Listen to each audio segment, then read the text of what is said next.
Assalamualaikum warahmatullahi wabarakatuh. Selamat siang pemirsa Jawa Pos Radar Semeru TV.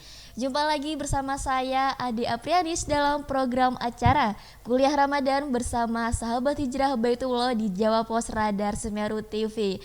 Nah pemirsa di rumah, bagaimana kabarnya? Semoga baik-baik aja ya.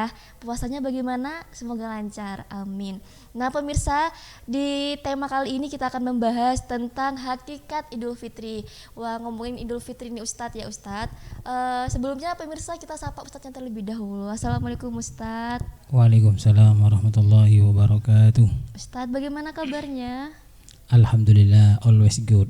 Always good, selalu baik ya Ustadz ya. Puasanya Everything gonna be alright. Oh, oke, fine. Ustadz, bagaimana puasanya, lancar? Lancar. Alhamdulillah ya Ustadz ya.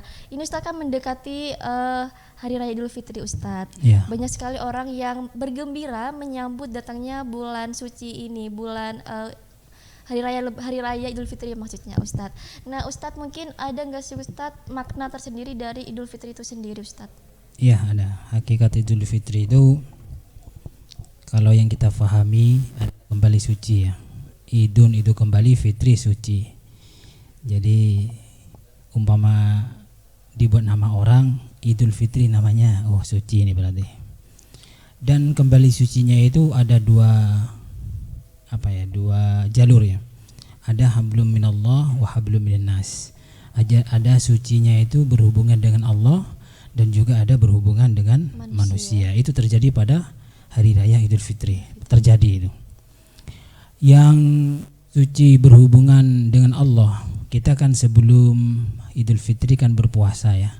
Berpuasa di bulan Ramadan, beribadah, istighfar, obral pahala ya. Kalau di mall-mall itu kan big sale ya. Big sale. Kalau di bulan Ramadan? Iya, obral pahala. Obral pahala atau di ini big pahala, big sale pahala. Big pahala Ustadz ya. Iya, pahalanya itu diobral banget oleh Allah Subhanahu wa taala, dan di situ menghapus dosa-dosa yang terdahulu. Hadis Nabi Muhammad sudah dijelaskan, man shoma ramadhana imanan wa ihtisaban ghufira ma taqaddama min dzambih. Jadi dosa-dosanya diampuni bagi orang yang berpuasa di bulan Ramadan. Cuman ini puasa itu macam-macam ya. Ada yang puasa asal puasa, enggak minum, enggak makan, tidur sehari. Kan ada yang begitu. Ini kata guru saya, ini namanya puasa model tikus ini. Siang tidur, malam kelayaan. Jadi orang bisa puasa seperti ini. Tapi kita yang dimaksudkan di sini ini betul-betul berpuasa karena memang mencari pahala dan mencari ridho Allah Subhanahu wa taala.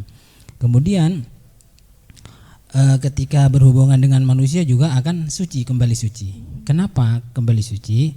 Karena di Hari Raya Idul Fitri kita di Indonesia dan umat Islam seluruh dunia itu saling bermaaf-maafan.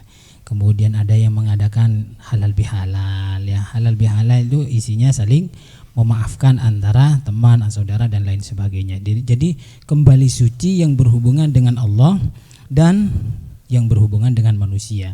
Cuman nilainya beda-beda ya Mas ya. Ada Mbak ya. Ada yang kembali kepada Allah itu untuk kelas awam ya, kelas awam. Pokoknya puasa, makan, minum, sahur, tarawih, bahkan kalau sahur 2 piring, kalau berbuka 3 piring. Ya itu yang untuk awam itu. Jadi kalau makan sampai piringnya pojoknya itu enggak kelihatan. Saking banyaknya nasinya. Jadi itu untuk yang kelas biasa. Ya suci lah, suci cuman enggak terlalu bersih. Pakaian juga begitu. Diri kita juga begitu. Bersihlah berhubungan dengan Allah, cuman enggak terlalu bersih. Berhubungan dengan manusia, yang kita kan kadang minta maaf kepada tetangga, saudara itu kan pilih-pilih. Ya, kalau lagi sewotan susah kita itu saling memaafkan ya. Itu sucinya ya pokok sekedar suci. Ada yang tingkatan yang kedua, ketingkatan yang kedua tadi, yang ketiga ya. Yang kedua itu lebih suci lagi. Artinya kalau makan ya biasa, cuman ibadahnya itu sesuai dengan makannya. Jadi makannya banyak, ibadahnya banyak. Ya tahajud, tadarus, tarawih dan lain sebagainya. Terus minta maaf sama tetangga. Itu kalau nggak parah-parah amat memaafkan gitu loh. Ya kan tingkat-tingkat. Ada yang paling top, ini sucinya itu suci luar biasa, sudah suci, bersih, indah dipandang. Ini bagian yang kelas-kelas khusus ini. puasanya ya nggak mengandalkan makanan, ya makan apa adanya. Ada terong ya terong, ada tempe ya tempe. Nggak seperti kita, ada terong ada tempe cari tongkol gitu. Cari yang nggak ada ya Ustadz Iya, ya. cari yang nggak ada. Kemudian sahur gitu, rewel, kalau udah hangat udah mau makan ya. Akhirnya masak yang baru. Setelah masak baru makan enak. Kan kalau yang khusus enggak, apa adanya. Ada korma ya korma. Cuman ibadahnya itu luar biasa ditingkatkan. Kemudian orang yang luar biasa ini, yang kelas khusus ini, terus memaafkan kepada tetangga saudara itu enggak perlu datang dimintai maaf. Artinya dia sudah memaafkan tetangganya, saudaranya, siapa saja walaupun belum minta maaf. Itu baru super. Namanya baru-baru kembali kepada suci yang top ini. Jadi dia itu memaafkan orang lain tanpa orang lain itu minta maaf, sudah memaafkan. Tapi dianya juga datang kepada orang lain untuk minta maaf. Orang lain belum gak sempat datang ke rumahnya, dia sudah dimaafkan. Itu yang baik. Dan ini yang disebut dengan kembali suci yang luar biasa. Ya kita tinggal pilih. Sebenarnya enak yang ini. Jadi kita itu tidak pernah punya unek-unek, punya musuh di jalan. Kalau sudah memaafkan siapapun yang punya salah walaupun tidak minta maaf. Jadi memaafkan terlebih dahulu ya Ustadz ya. Iya. Itu yang hablum minallah Ustadz. Iya. Kalau yang Bukan kalau hablum minallah. hablum minannas iya, maksudnya iya. Ustadz. Kalau yang hablum minallah Ustadz kira-kira bagaimana? Ya istighfar itu yang banyak. Istighfar bulan Ramadan, ngaji dan lain sebagainya. Kan nanti waktu hari raya kan sudah suci. Suci hati kita, sudah minta maaf sama Allah, dan janjinya dari Nabi Muhammad kan begitu. Kalau puasa bulan Ramadan karena mencari pahala, mencari ridhonya Allah, maka semua dosanya diampuni gitu. Jadi manusia itu ibarat pakaian ya Ustadz ya, ketika dia meminta maaf jadi dia kembali suci seperti itu Ustadz. Ada laundry macam-macam. Kan laundry itu macam-macam juga ya. Suci hanya suci tapi berkerut banyak, gak disetrika. Nah, itu suci kaum awam. Ada yang suci ya habis dicuci ya disetrika, disemprot. Nah, kan agak wangi. Ada yang enggak. Ada yang sudah dicuci, disetrika, disemprot, dibungkus yang rapi. Nah, itu yang nomor 1. Cuman jangan gagal paham ya. Walaupun Nabi Muhammad mengatakan barang siapa yang puasa di bulan Ramadan karena mencari pahala kemudian mencari ridha Allah, maka akan diampuni dosa-dosanya. Jangan gagal paham. Kemudian bilang, "Ya wis, tak ngelakon itu somane maring ini." Wosoan mane, tidak boleh begitu. Iya kalau pas mati setelah bertobat. Kalau pas melakukan dosa mati, siapa yang tahu? Wah, ini rugi. Makanya jadi orang itu jangan sampai gagal paham. Seperti itu ya Ustadz. Iya. Nah Ustadz, mungkin bisa jelaskan Ustadz apa saja amalan-amalnya bisa dilakukan ketika mendekati bulan-bulan ini Ustadz, Idul Fitri Ustadz, hari raya Idul Fitri. Nah, kalau di acara ketika hari raya Idul Fitri itu memang yang dianjurkan banyak bertakbir, bertahlil, bertahmid. Takbir sini adalah Allahu Akbar ya. Maksudnya Allahu Akbar, Allahu Akbar, Allahu Akbar. Takbiran gitu maksudnya. Bukan kayak di jalan-jalan bilang Allahu Akbar, bukan begitu ya. Beda ya Ustadz. Bukan, sama-sama Allahu Akbarnya ya. Cuman sesinya beda dan intonasinya beda. Allahu Akbar, Allahu Akbar kan gitu kalau di hari raya Idul Fitri meraih kemenangan. Kalau di pinggir-pinggir jalan atau demo kan Allahu Akbar. Ini jangan-jangan mau nggasak ini ya. Kemudian bertahlil. Tahlil itu maksudnya la ilaha illallah, bukan tahlilan dapat berkat pulangnya, bukan itu ya. Jadi takbir, tahlil, kemudian memuji kepada Allah Subhanahu wa taala. Itu yang dibaca ketika Idul Fitri. Nah Ustadz, ketika kita kebanyakan ya ketika melihat orang-orang bertakbir itu mereka tidak mengerti esensi takbir itu seperti apa Ustadz. Nah itu bagaimana Ustadz? Ada yang asal-asalan membaca takbir, kemudian dengan bersemangat tapi tidak begitu memaknai apa itu makna takbir Ustadz. Ya, segala sesuatu termasuk amal ibadah itu harus berdasarkan ilmu. Jangan asal melakukan tapi ilmunya tidak punya, akhirnya salah kaprah. Seperti halnya kita takbiran isinya apa? Joget-joget. Itu sudah salah kaprah. Ya umpama dirubah bukan joget-joget kan lebih baik. Ya. Kemudian malam takbiran rame-rame pakai sepeda motor geng-gengan, itu sudah salah kaprah. Ini namanya kalau beramal soleh atau takbir dan amal-amal yang lainnya itu harus pakai ilmu, dan ilmu itu harus digunakan sesuai porsinya begitu. Jadi memang semuanya itu perlu ilmu ya Ustadz ya, Iya. seperti itu. Nah Ustadz, berbicara soal Idul Fitri nih Ustadz, mungkin ada nggak sih hikmah-hikmah kita ketika berada pada hari Idul Fitri Ustadz? Hikmahnya apa Ustadz? Banyak sekali hikmahnya Idul Fitri. Pertama itu tauhid ya. Tauhid mengesahkan Allah Subhanahu wa taala. Jadi ketika takbir itu isinya sudah Allahu Akbar, Allah yang Maha Satu. Kemudian diisinya juga adalah keesaan bahwa tidak ada Tuhan selain Allah. Itu pertama, yang hikmah pertama yang paling pokok Idul Fitri itu adalah tauhid. Kedua adalah meraih kemenangan. Meraih kemenangan ini bagi yang puasa loh ya. Yang nggak puasa jangan ikut-ikut lah meraih kemenangan. Menang dari mana? Coba. Belum tempur ya? Iya, gak tempur, menang. Caru ambil siapa le? Gitu. Jadi kemenangan di sini, meraih kemenangan, dia waktu bulan Ramadan ya puasa, dia melaksanakan sholat wajib, itu baru namanya meraih kemenangan. Ada orang juga malah begini, ndak puasa, ndak sembahyang, pas kata riyoyo umai dicet. Katanya apa le riyoyoan, wah malaikat julek nomari wong. Jadi yang menang itu meraih kemenangan bagi orang yang berjuang berpuasa di bulan Ramadan. Ya, kalau yang nggak ikut puasa jangan ikut-ikutan lah, malu sama anak, sama tetangga dan lain sebagainya. Ya paling tidak ya kelambian anyar tok lah, ndak usah pakai neko-neko mungkin, wah ngisi-ngisi nih. Yang kedua adalah yaitu tadi suci ketika orang sudah sampai kepada Idul Fitri. Yang ketiga mempererat tali silaturahim. Kalau di Indonesia ini kan kalau habis sholat Id itu biasanya ngelencer ya, ngelencer. Itu mempererat tali silaturahim. Yang dulunya unek-unek marah-marah biasanya kalau sudah datang itu seneng-seneng. Lupa dengan kesalahan-kesalahan, kecuali hutang ya, nggak lupa itu biasanya. Selalu diingat itu Ustadz. Iya. Pak, jadi maaf, tapi hutang ya tetap gitu. Tapi umpama kita membebaskan ya lebih baik.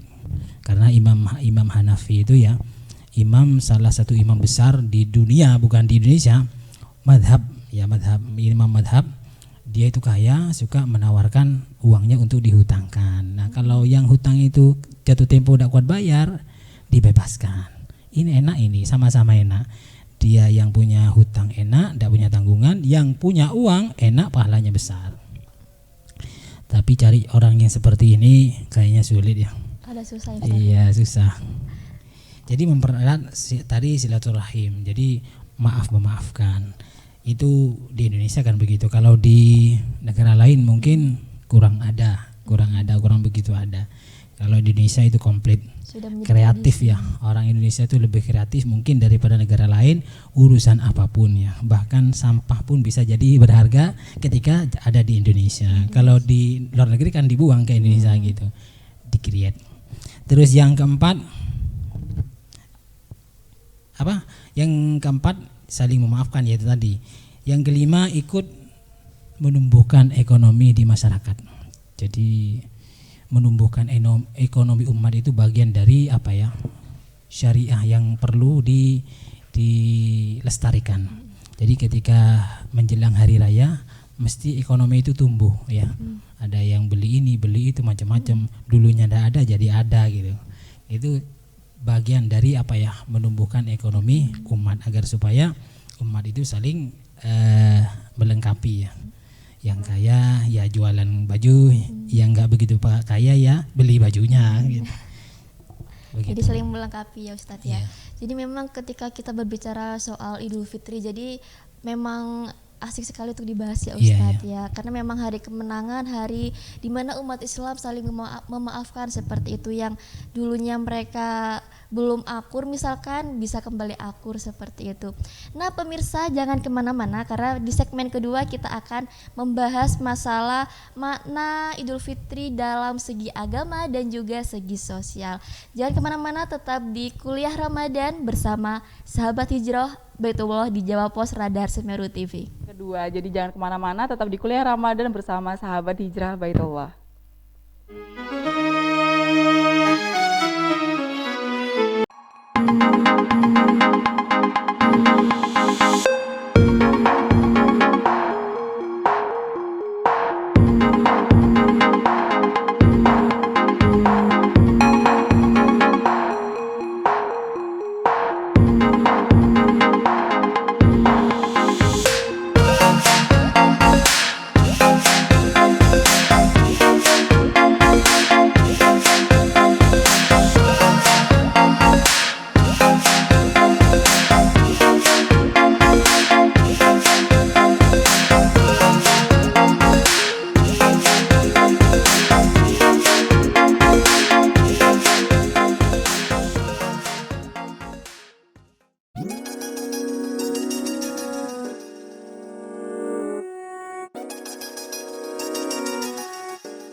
Setiap umat muslim di dunia pasti memiliki keinginan mengunjungi Baitullah dalam perjalanan haji atau umroh. Keistimewaan bersama kami berupa keamanan legalitas, harga kompetitif, bimbingan insentif selama umroh, dengan hotel yang dekat dengan Masjid Nabawi dan Baitullah, serta pelayanan prima dari pembimbing kami yang berpengalaman.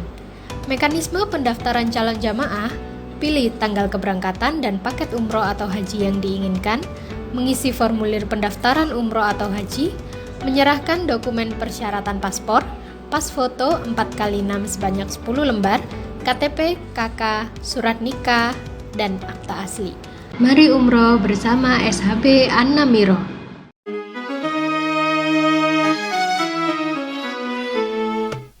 Baik pemirsa, masih kembali lagi bersama saya Ade Aprianis dalam program acara Kuliah Ramadan. Tentunya bersama sahabat Hijroh Baitullah di Jawa Pos Radar Semeru TV. Nah pemirsa, di segmen pertama tadi kita sudah membahas tentang makna Idul Fitri itu seperti apa. Dan memang Idul Fitri itu adalah momen kita untuk saling memaafkan dan kembali suci kepada Allah dan juga kepada manusia. Seperti itu. Tadi juga sempat disinggung bahwasannya hikmah kita, ada beberapa hikmah dalam Idul Fitri itu tentunya dengan meraih kemenangan, bersilaturahmi dan lain sebagainya. Pada segmen kedua kita kali ini kita akan membahas tentang ini Ustadz, makna Idul Fitri dalam segi sosial itu seperti apa Ustadz? Ya, terima kasih. Sebelumnya sudah dijelaskan tentang makna atau hikmah Idul Fitri secara religi, secara agama atau religi. Sekarang kita bahas makna Idul Fitri secara sosial. Jadi orang itu ketika sudah datang Idul Fitri, nah kalau secara sosial ini masuk, walaupun tidak ikut puasa masuk di sini, masuk. Karena sosial itu tidak ada hubungannya dengan agama, kalaupun ada mungkin sedikit. Jadi Idul Fitri itu ada makna sosial di usia anak-anak. Idul Fitri itu ketika datang, maka makna sosialnya bagi anak-anak adalah dia senang. Senangnya apa? Riyoyoan, kelambi anyar.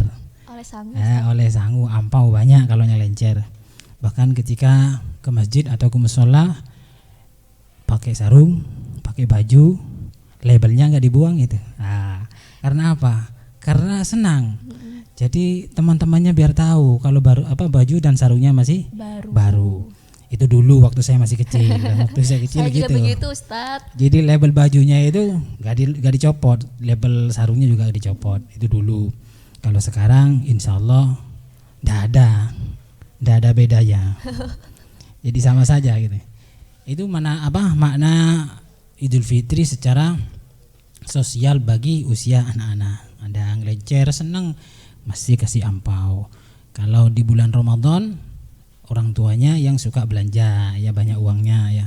Kalau sudah Idul Fitri gantian, orang tuanya sudah ada punya uang, anaknya yang banyak uangnya. Jadi kayanya itu gantian. Jadi ketika bulan Syawal atau Idul Fitri itu anak-anak sudah mulai bisa menunjukkan kekayaannya masing-masing. Kayak mendadak ya Ustadz ya. Ya mendadak. Cuman orang tuanya mulai perlahan malahan miskin itu. Gitu. Itu untuk usia anak-anak. Yang kedua, makna Idul Fitri untuk usia remaja. Ini juga unik dan banyak terjadi di masyarakat. Kalau sudah Idul Fitri, sebelum Idul Fitri itu berharap-harap cepat datang. Kalau anak-anak usia remaja, apalagi yang punya tunangan itu, pasti itu harap-harap ngelencer sampai tunangan nih atau calon istri. Dan hal-hal seperti ini wajar karena manusia atau mau datang ke mertuanya ya mesti pada Idul Fitri. Itu momen yang paling sangat luar biasa ya ketika Idul Fitri, bisa ngelencer ke rumah Pak D, Pak Le, Bu Le, kemudian bisa ngelencer ke tempat-tempat rekreasi dengan tunangannya.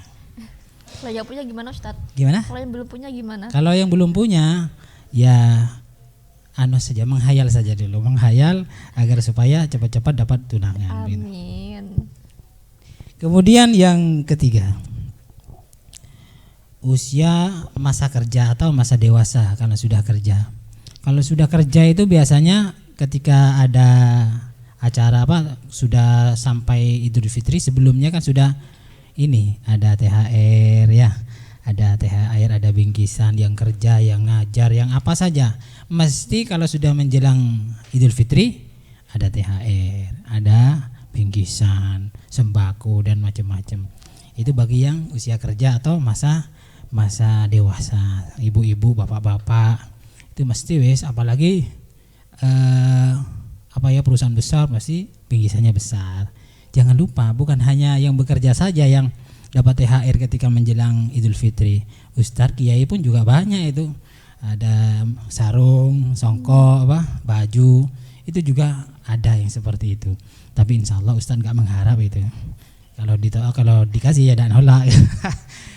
Jadi macam-macam ya. Jadi kalau usia dewasa secara sosial terjadi di masyarakat seperti itu. Ada yang keempat, makna Idul Fitri secara sosial usia senja. Usia senja itu ketika sudah sepuh, kakek-kakek, nenek-nenek. Yang paling senang itu kelompok kakek-kakek, nenek-nenek itu kalau sudah anaknya, cucunya datang ke rumahnya. Itu momen yang luar biasa. Bahkan kalau anaknya jauh, umpamanya anaknya di Pasuruan, kakek neneknya di Lumajang, itu nyembelih ayam itu enggak dimakan kecuali kalau sudah datang yang dari Pasuruan. Kan kenyataannya begitu di masyarakat. Sama ketika di daerah-daerah lain, Pasuruan, Probolinggo dan lain sebagainya. Karena juga saya merasakan itu. Walaupun sampai 2 hari ayamnya itu belum datang cucunya itu, tetap enggak dimakan itu. Dingot, mana digoreng, mana gitu. Saking ingin ketemunya sama cucu dan anak-anaknya datang. Jadi masa senja yang seperti ini yang diharapkan adalah ketika Idul Fitri adalah anaknya, cucunya itu datang. Bahkan kalau di video-video kan telepon-teleponan ya. Video call Ustaz. Bukan, kayak video-video yang beredar kan ketika menjelang Lebaran kan beredar itu di WA. Ibunya gak mau lele ya. Oh sibuk aku aku nak bali kerja kan gitu ya. Ya tidak apa-apa masih gak bali, yang penting duitnya sing bali kan. Yang penting uangnya terus. Iya, kan ada yang begitu. Sebenarnya orang tua itu ya tidak mengharap uang. Yang penting itu datang hadirnya ya. Bawa uang ya lebih senang, lebih membahagiakan kepada orang tua. Cuman kalau tidak punya uang ya bilang saja gak balik le. Ndak bu, apa? Ndak duit, ya tak kirim le, kan gitu nanti. Orang tua itu biasanya ya kalau sudah lihat anaknya sengsara, dikeluarkan itu hartanya. Biasanya begitu, orang tua yang baik begitu. Karena kadang orang kerja itu bukan banyak uangnya. Ndak ada uangnya sama sekali, ndak pulang-pulang. Nah, ada juga yang terakhir, yang kelima adalah makna Idul Fitri versi perantau ya. Orang yang merantau itu paling ditunggu-tunggu itu mudik lebaran. Nah, sudah dari Malaysia itu beratus-ratus ribu itu yang pulang kalau tidak ada corona. Ini versi-versi yang seperti ini terjadi di masyarakat. Dan dulu di zamannya Nabi Muhammad sudah ada, tidak ada mudik kan. Kalau di zamannya Nabi kan tidak ada mudik. Jadi ceritanya umpama cari hadisnya mudik ya tidak ada. Yang ada itu silaturahim kepada orang tua. Tapi kalau sudah perantau itu biasanya memang kalau sudah mau hari raya Idul Fitri bawa sembarang itu oleh-oleh ya uang macam-macam untuk diberikan kepada keluarganya yang di rumah. Ini namanya sama-sama meraih kebahagiaan. Tapi kalau kemenangan enggak kayaknya ya. Enggak semua orang meraih kemenangan di Idul Fitri, tapi kalau meraih kesenangan kebahagiaan ya. Yang sosial ini masuk ini. Ya poso enggak poso ya terserah, pokok seneng gitu. Yang penting kumpul ya Ustadz ya. Kumpul. Kalau mau mengatakan meraih kemenangan enggak poso. Menang dari mana Ustadz? Menang dari mana gitu. Jadi kita ini sebagai umat Islam yang baik, yang menang juga bahagia. Artinya menang itu melaksanakan sholat puasanya dan ibadah di bulan puasa, kemudian bahagia bersama keluarga kita begitu. Nah, jadi seperti itu pemirsa, makna sosial di sini memang ada banyak sekali tingkatannya Ustadz ya, dari segi anak-anak, remaja, dewasa, bahkan lanjut usia. Jadi mereka memaknai Idul Fitri itu dengan porsinya mereka masing-masing. Misalkan dari segi anak-anak nih ya, jadi mereka memaknai Idul Fitri ini sebagai ajang untuk bisa dikatakan bahagia dan senang dengan mendapatkan banyak ampau misalkan seperti itu. Dan untuk para orang-orang yang lanjut usia misalkan dia bahagia, senang karena dapat berkumpul dengan keluarganya yang jauh seperti itu. Nah Ustadz, mungkin Ustadz bisa dijelaskan bagaimana Idul Fitri ini menjadi momentum yang paling bahagia untuk kita semua sebagai umat Islam Ustadz. Ya, kalau kita ingin bahagia zahir batin atau luar dalam ketika hari raya Idul Fitri, kita tetap kembali untuk menjadi orang-orang yang bertakwa. Orang-orang bertakwa itu, takwa itu kan takut kepada Allah. Bukan artinya takwa takut kepada istri yang tua, bukan ya. Beda ya Ustaz. Beda itu. Kadang kalau guyonnya santri kan gitu. Takwa yang mana ini? Berhubungan dengan Allah apa berhubungan dengan istrinya ya? Kalau sama Allah berarti takut kepada Allah. Kalau takwa sama istri, ya takut sama istri yang tua maksudnya. Jadi kalau ingin bahagia dunia akhirat memang kuncinya ada di ketakwaan. Kalau sudah takwa maka kita akan merasakan begitu senang, indah, bahkan meraih kemenangan. Caranya bagaimana? Allah Subhanahu wa taala itu menyebutkan di dalam surat Ali Imran ayat 134, alladzina yunfikuna fis sarra'i wad dharra wal kadhimina al ghaidha wal 'afina 'anil nas. Nah, ini orang takwa itu di antara ciri-cirinya adalah menafkahkan atau bersedekah, berinfak, baik ketika sulit atau ketika susah atau kaya, itu sama-sama infak. Ya volume aja dikondisikan. Kalau lagi punya uang 100.000 ya infaknya ya 10.000. Kalau 1 juta ya 100.000. Ya gitu. Jadi orang yang bertakwa itu mau keadaan sulit atau keadaan lagi senang tetap bersedekah. Kemudian wal kadhiminal ghaidha, menahan emosi. Kalau menurut para pakar katanya kalau menahan emosi nanti jadi penyakit. Iya kalau ditahan, kalau enggak ditahan dilepaskan ya enggak.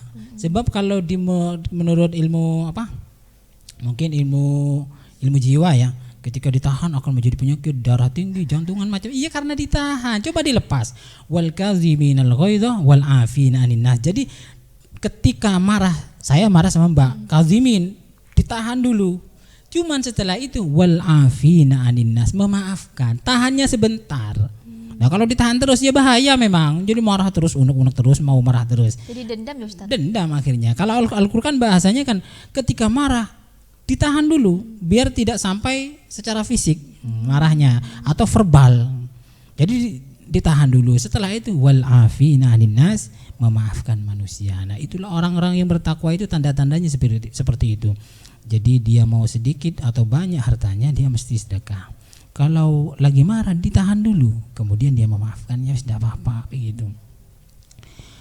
Wallahu yuhibbul muhsinin, dan Allah itu senang kepada orang-orang yang berbuat baik. Intinya kalau sudah sampai di Idul Fitri, nah intinya kan sebelumnya sedekah ini itu waktu bulan Ramadan sedekah banyak gitu. Artinya volumenya lebih besar daripada sebelumnya. Kemudian ketika punya unek-unek marah-marah sama orang lain, dimaafkan. Jangan tidak usah nunggu orangnya datang, sebelum datang maafkan saja. Tapi kalau kita sebagai pribadi yang baik minta maaf ya, kita terus terang kalau pernah punya salah, kalau udah berani ya bilang aja minta maaf, saya punya salah gitu. Kadang ada yang gengsi gitu tuh Ustadz. Jaim ya. Jaim, jaga Iya. image. Kalau jaim itu bagian dari ini, hati yang kurang bersih, sakit dia sebenarnya. Banyak ya, jaim itu bukan hanya orang biasa ya, orang yang lain yang berilmu, wah jaim juga ya. Sarungnya semakin bagus, bajunya semakin bagus, kadang semakin jaim itu. Jaim itu bagian dari sombong ya. Sombong karena dia ingin jaga image, merasa mulia. Padahal kalau kita itu mau diselidiki, tidak ada yang mulia. Pasti ada hatinya yang kotor, hatinya sakit, pernah berbuat salah. Jadi kalau kita memang orang-orang yang betul-betul bertakwa, tidak merasa mulia, biasa aja. Gitu. Kemudian kalau saling memaafkan ini sebenarnya di zaman Rasulullah itu Sayyidina Abu Bakar pernah itu gak mau memaafkan orang yang pernah membuat berita hoax anaknya Siti Aisyah disangka berzina dengan orang lain padahal istrinya Nabi Muhammad. Jadi kemudian Sayyidina Abu Bakar ini mengatakan saya tidak mau memaafkan siapapun orang itu yang pernah menyebarkan berita hoax tentang istrinya anaknya yang dituduh berzina. Akhirnya turunlah ayat wal ya'fu wal yasfahu ala tuhibbun ayyaghfirallahu lakum wallahu ghafurur rahim. Jadi akhirnya turun ayat ini. Jadi lebih baik itu memaafkan, jangan ditahan, dimaafkan. Kalau sudah memaafkan itu selesai, Lega ya Ustadz. lega. Jadi ketemu dimanapun itu lega, tidak ada musuh lah, tidak ada musuh dalam tanda kutip. Jadi apapun kesalahannya kalau bisa dimaafkan itu yang lebih baik. Ya, baik pemirsa, jadi begitulah pembahasan kita pada siang hari ini. Jadi memang momentum Idul Fitri ini merupakan momentum yang sangat baik bagi kita, sangat bahagia bagi kita karena kita bisa memaafkan, kembali fitrah seperti itu ya Ustadz. Ustadz mungkin ada statement closing dari Ustadz sebelum mengakhiri acara ini Ustadz. Dalam menyambut Hari Raya Idul Fitri, mari kita itu menjadi manusia yang suci menurut Allah dan juga suci menurut manusia. Walaupun tidak 100%, artinya kita itu memperbaiki. Di antaranya dengan cara memperbanyak ibadah di bulan Ramadan biar suci nanti di hadapan Allah. Kemudian agar suci di hadapan manusia, kita banyak saling silaturahim, saling memaafkan biar kita ini semakin gembira meraih kemenangan, betul-betul meraih kemenangan. Terima kasih dari kami. Wassalamualaikum warahmatullahi wabarakatuh. Baik Ustadz, terima kasih sudah bisa berbincang-bincang dengan kita kali ini. Terima kasih waktunya Ustadz. Dan pemirsa di rumah, kita mempunyai banyak sekali kejutan untuk pemirsa di rumah. Salah satunya adalah jangan lupa ikuti kuis yang akan diberikan oleh narasumber dengan menjawab pertanyaan di kolom komentar Jawab Pos Radar Semeru TV. Dan tetap ikuti program kita, program Kuliah Ramadan bersama sahabat Hijrah Baitullah di Jawab Pos Radar Semeru TV. Saya Adia Pranis pamit undur diri. Terima kasih dan wassalamualaikum warahmatullahi wabarakatuh.